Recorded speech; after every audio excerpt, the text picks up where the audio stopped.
اپنی بعض کتابوں میں فرمایا علامہ ہلی مراد ہیں، اور شہید ثانی نے فرمایا کہ جس میں مصلحت ہو اس کو امام تعین کریں گے،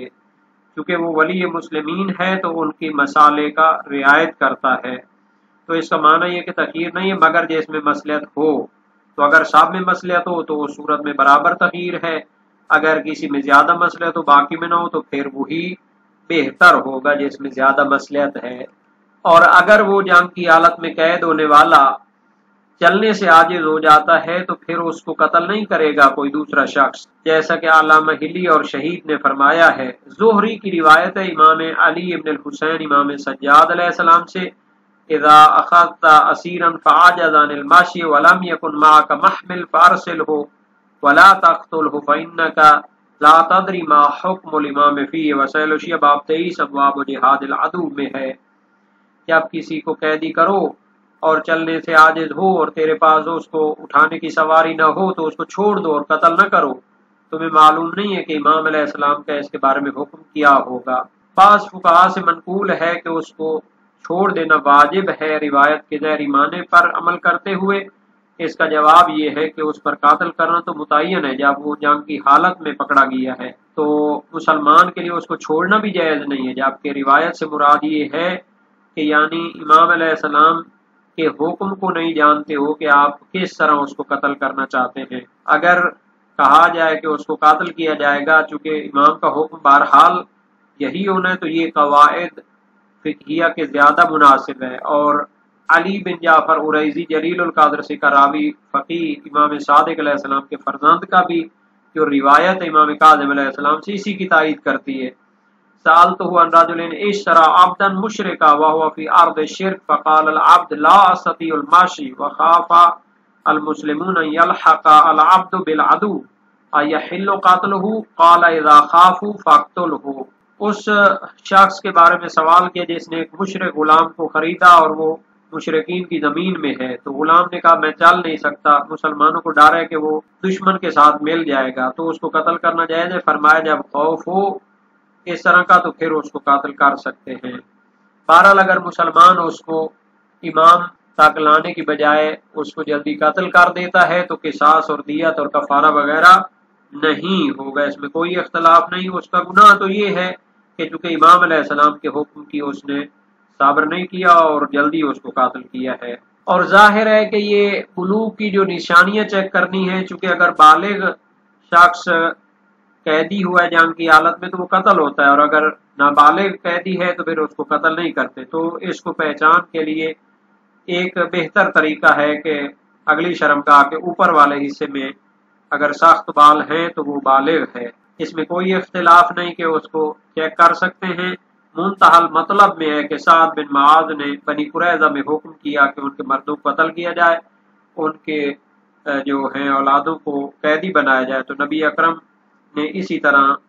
ان کو چیک کرنے کا حکم دیا تھا۔ اور ابو البختری کی روایت بھی ہے امام جعفر صادق علیہ السلام سے، آپ نے اپنے والد گرامی سے روایت کی، رسول اکرم صلی اللہ علیہ وسلم نے ان کو اسی طرح چیک کر کے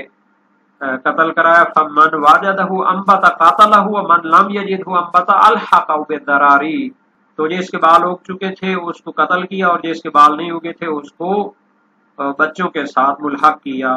تو اس نشانی میں غالباً یعنی کہ یہ آسان طریقہ ہوتا ہے، ورنہ دوسرے طریقوں سے اگر علم و یقین حاصل ہو جائے تو علم ذاتی طور پر حجت ہوتا ہے، اس کی حجیت کو چیلنج نہیں کیا جا سکتا۔